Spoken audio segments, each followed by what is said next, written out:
L'hôpital Montfort d'Ottawa a été fondé en 1953 par les Filles de la Sagesse et elles l'ont administré jusqu'à ce qu'il devienne public en 1969. Nous avons rencontré des religieuses, ces femmes extraordinaires qui y ont travaillé 7 jours par semaine, 24 heures par jour, 365 jours par année. Nous vous présentons dans leur intégralité les témoignages précieux de ces femmes qui ont vraiment donné sans compter.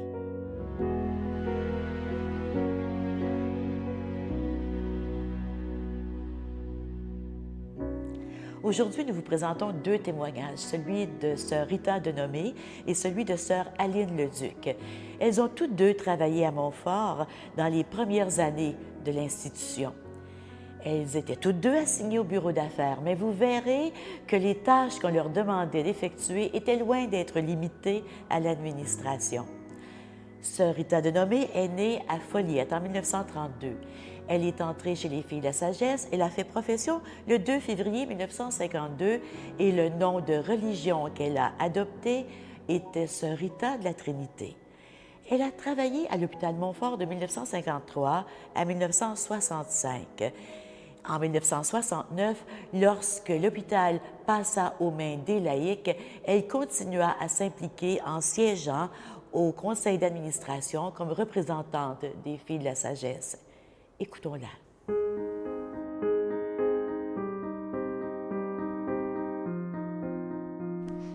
Moi, je suis arrivée, d'abord, je devrais dire, je suis arrivée à la maison de Pierre, qui était sur le terrain de l'hôpital, qui était en construction. Je suis arrivée le 24 janvier de 1953, oui. Et puis, le but était que je fasse partie de la future communauté de l'hôpital et puis d'aider en attendant l'ouverture. Moi, j'avais été préparée dans le commercial, oui, pour faire faire la comptabilité, le secrétariat et des tâches connexes. Ils ont dû aller sur le marché pour emprunter pour la construction. Alors, je ne saurais dire quelle année, 49-50 probablement. Alors, on a dû hypothéquer toutes nos propriétés de l'Alberta en Nouveau-Brunswick. Alors, il y en avait en Alberta, il y en avait en Saskatchewan, il y en avait en Ontario, au Québec, au Nouveau-Brunswick. On avait des hôpitaux, on avait des pensionnats. Et puis, à peu près, les œuvres vraiment là, d'importance, c'était surtout les pensionnats et les hôpitaux qu'on avait, oui. Les emprunts avaient été faits pour construire l'hôpital d'abord. C'était vraiment pour la construction. Le reste, c'est venu de la province, de l'économie provinciale pour commencer pour les finances. J'étais juste là, moi, pour aider. Je n'étais pas là pour prendre des décisions. On me demandait de dactylographier des lettres, par exemple, des commandes. Et puis, alors aussi, je venais aider à la trésorière. Je venais aider la trésorière provinciale pour la vérification des factures du contracteur. Alors, j'ai fait ça. C'était notre chez nous, mais en même temps notre paroisse, parce qu'on était vraiment dans l'hôpital pour tout, hein, je veux dire. On avait la liturgie, on avait les messes, on avait tout. On n'avait pas besoin de sortir à l'extérieur de l'hôpital pour aller plus loin.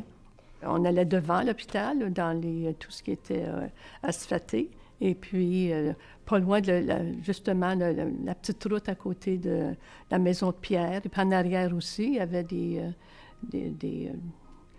on pouvait aller là. Puis aussi, il y avait sur le terrain, ça avait été construit, ça, au moment où on avait eu des étudiants en médecine, un terrain de tennis, oui. On avait un terrain de tennis. On a même joué là aussi, oui. Oui. J'ai appris à jouer au tennis parce que je ne savais pas avant. Et on jouait au tennis avec l'habit qu'on portait, oui, avec la coiffe et tout, oui. On avait chacune nos tâches. Il y avait la comptabilité, il y avait les réclamations d'assurance, puis il y avait les comptes à envoyer aux gens qui nous devaient de l'argent. Il y avait tout ça. Puis on avait aussi, dans le bureau d'affaires, il y avait les gens à payer aussi. Alors, l'assurance santé a commencé en 1959.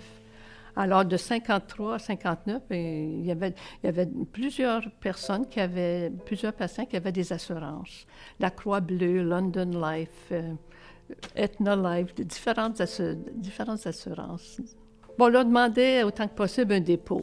On leur demandait un dépôt, mais quand les gens ne pouvaient pas, on les admettait pareil. Hein, on ne pouvait pas les retourner, ceux qui en avaient vraiment besoin, oui. Oh, c'était toute une femme, hein? Il n'y avait pas de demi-mesure avec sœur Marie-Angèle. Elle était très audacieuse et puis une femme qui aimait relever les défis.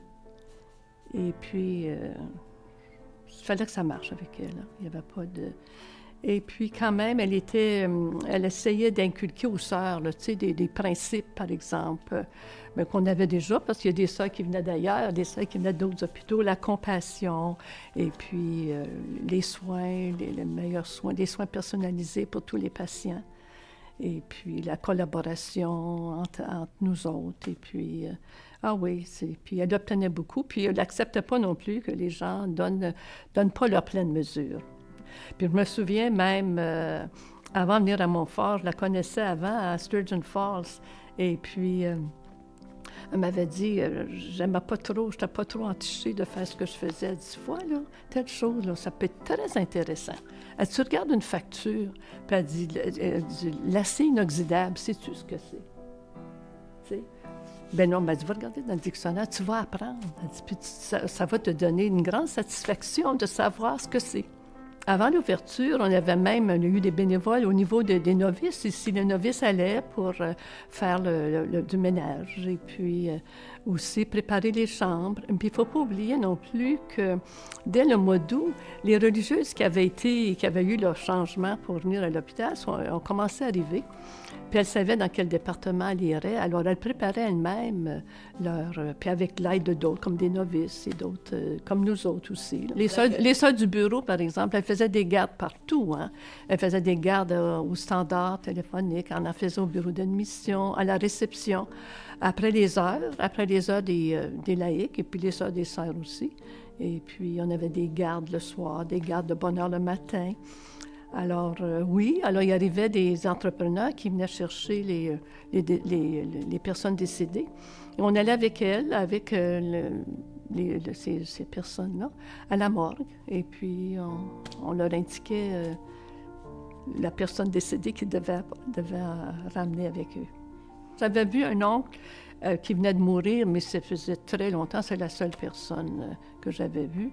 Mais je veux dire, non, voir les gens, justement, dans un tiroir, là, comme on allait les chercher à la morgue, ils étaient déjà placés au froid. Alors, il fallait les indiquer quel corps prendre. Il y en avait des fois... Il y avait différents salons funéraires qui venaient chercher des patients. Alors, il fallait donner la bonne personne, oui. Je me souviens, justement, je m'en allais dîner.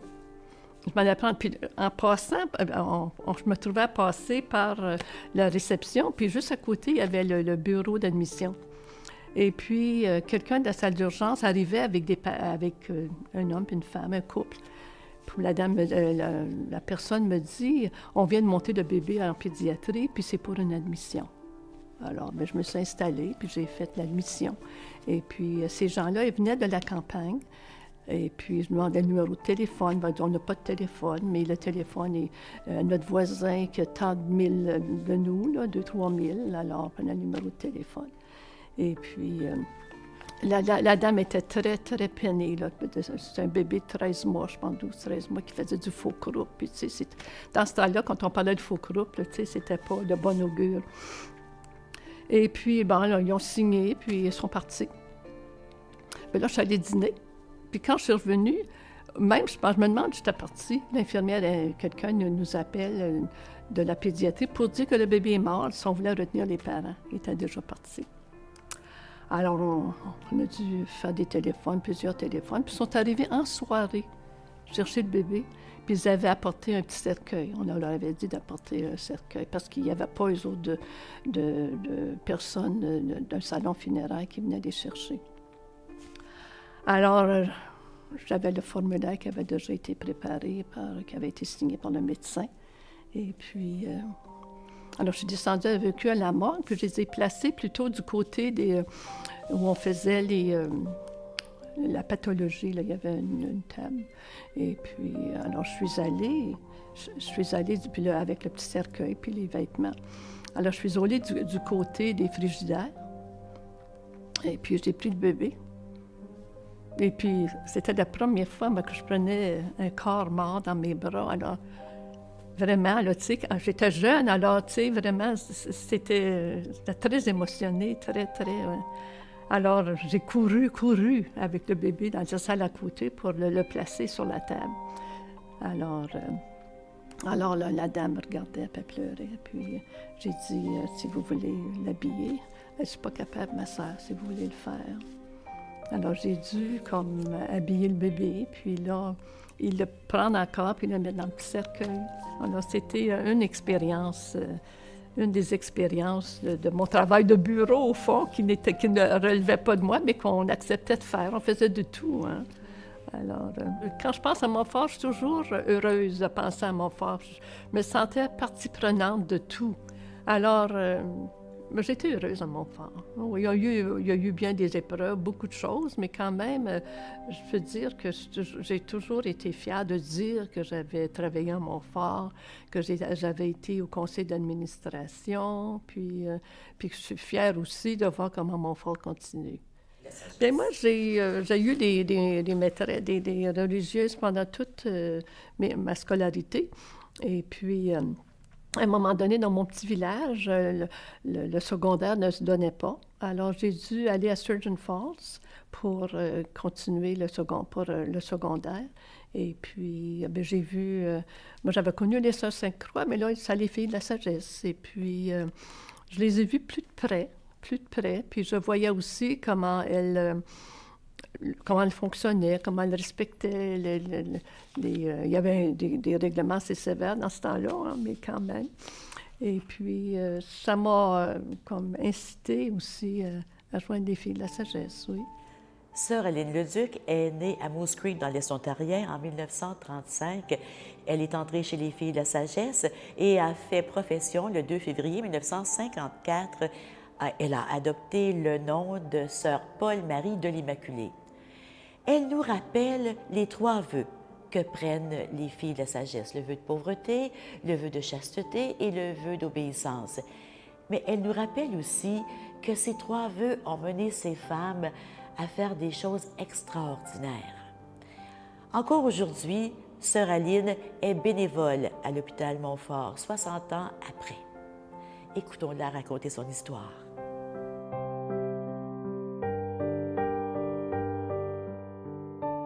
Toute mon primaire a été en campagne. J'ai pas connu les sœurs. Mais j'avais, je sais pas si ça a joué tellement, mais j'avais un oncle Montfortin. Alors, on entendait un peu parler comme ça. Et quand il s'est agi de choisir, j'hésitais entre les sœurs Sainte-Croix puis les sœurs, parce qu'il y en avait au village à Moose Creek. Moi, j'étais en campagne. Et... mais à cause de mon oncle, je pense bien, il a dit les Filles de la Sagesse à Vanier. Hein. Alors, j'ai décidé de venir ici avec ma mère. On est venu faire mon entrée et tout ça. Et j'ai été 4 ans pensionnaire. Et ça m'a comme fait connaître des femmes que j'ai appréciées, tout ça. Et quand j'ai senti l'appel, c'est la dernière année vraiment, parce qu'avant, j'y avais pas pensé. J'ai dit, pourquoi pas les Filles de la Sagesse? Depuis 1948, oui, Ottawa, c'est ma ville. C'est mon endroit d'insertion. J'ai étudié, j'ai fait mon noviciat, j'ai été à Montfort 15 ans.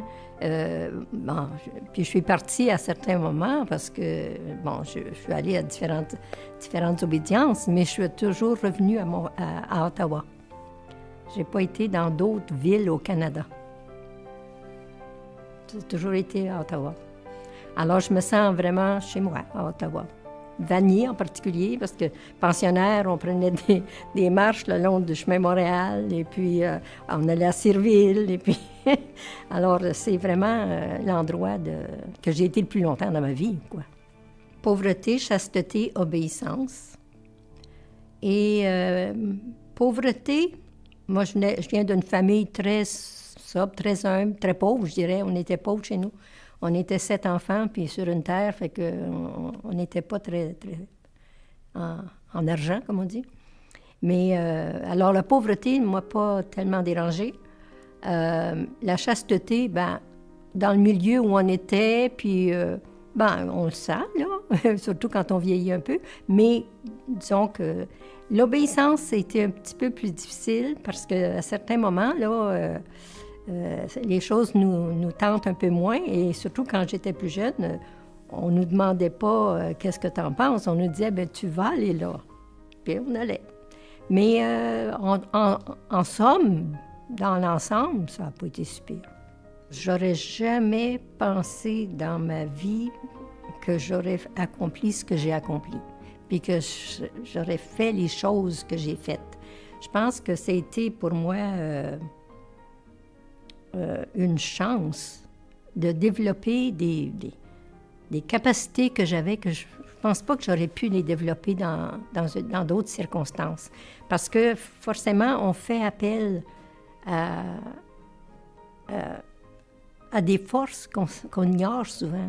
On ignore qu'on a ces forces-là, mais d'autres les perçoivent, puis nous poussent un peu, nous poussent, et on peut aller loin comme ça.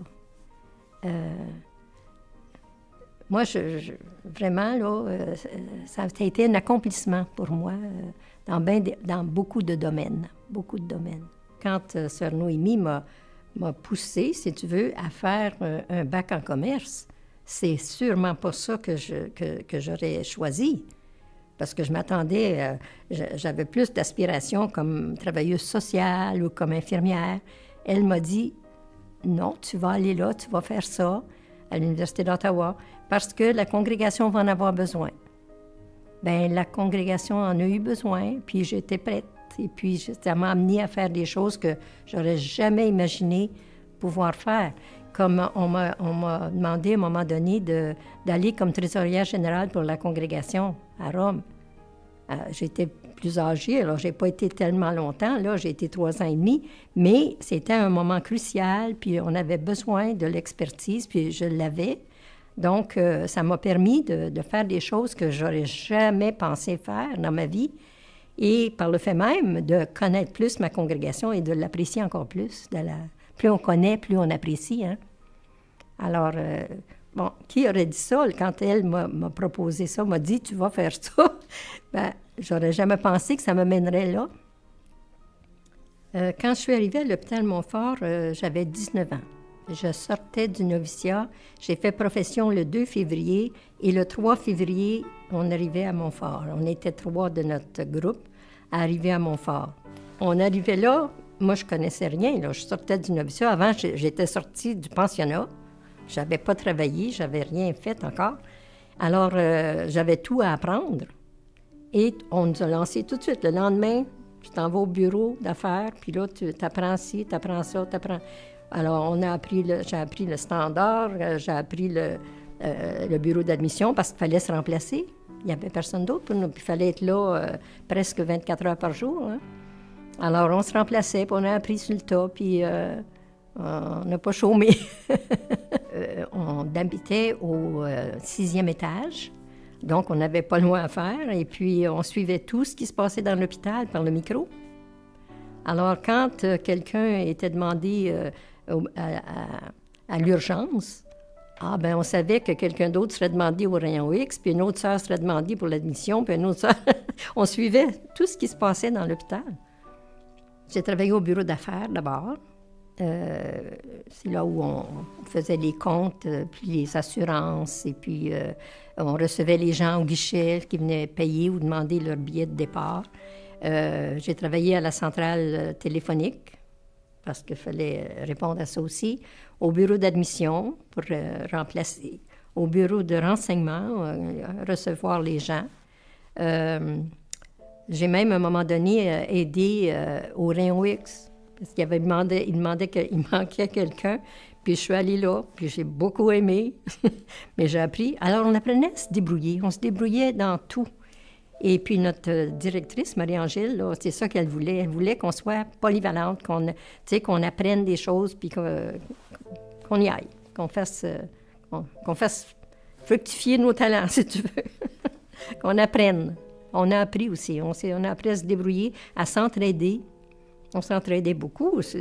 C'était le nerf de la guerre, là. On n'était pas... on n'avait pas d'argent pour payer du personnel trop, alors il fallait que les sœurs mettent les bouchées doubles. Bien, avec nos familles, on pouvait écrire, je pense que c'est une fois par mois qu'on pouvait écrire, parce qu'on était limité là-dedans aussi, là. Puis avoir de la visite, pas très souvent non plus, là. Puis comme ils étaient un peu loin, bien, c'était bien. Mais souvent, on avait beaucoup de travail, hein? Alors, il y en a une qui était bonne dans l'écriture. Marthe, là, elle écrivait rien de temps. Alors, on se passait sa copie, parce que c'était les mêmes nouvelles. C'était les mêmes nouvelles. Alors, elle nous passait sa copie, puis là, on écrivait la même chose. Bien, une chose qu'on faisait, puis qu'on a faite assez longtemps, là, pendant qu'on était beaucoup de religieuses, là, d'abord, on avait une chorale. On a toujours chanté. Hein? On chantait pour nos liturgies, tout ça. On pratiquait, on avait une fois par semaine au moins. Et assez souvent, je dirais 2-3 fois par année, on montait des opérettes. Des opérettes. On faisait il y avait des bonnes chanteuses là-dedans, il y avait des musiciennes, il y avait toutes sortes. Alors, on actait ça, puis on présentait ça à la communauté pour une fête, soit la fête de la supérieure ou bien... Puis les sœurs du pensionnat, souvent, voulaient venir à nos opérettes. Puis c'était pas si mal, tu sais, c'était vraiment... Une autre fois, on avait emprunté un orchestre, des instruments d'orchestre, un employé qui avait ça, des tambours, castagnettes, tu sais, des choses de... Et puis, on avait un piano, il y avait guitare, Puis là, on avait monté une séance de musique. La supérieure générale qui s'en venait, puis on voulait y monter ça. Alors, on avait appris 2 morceaux. Puis là, moi, je n'avais pas de musique à ce moment-là, je jouais de la flûte. J'avais appris ces 2 morceaux-là. 2 morceaux, le Au Canada, puis The Little Drummer Boy. On avait appris ces 2 morceaux-là de musique. Et puis, il y en a une là, qui n'était pas musicienne du tout, qui battait à mesure. C'était vraiment intéressant, puis ça a été pas si mal, mais on avait du plaisir à faire ces choses-là. Ça nous détendait. C'était notre famille, c'était notre... on était toujours ensemble, ça fait que même si on avait des petits accros de temps en temps, là, on passait par-dessus dans ces occasions-là, parce que fallait le faire ensemble. On n'avait pas de choix, là. C'était notre mission, c'était vraiment notre mission. Et puis, c'est comme ça qu'on le vivait. Et puis, autrement, ça n'aurait pas été drôle.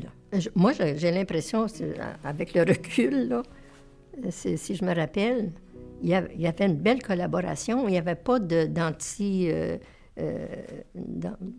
pas de jeu de pouvoir ou quoi que ce soit, là.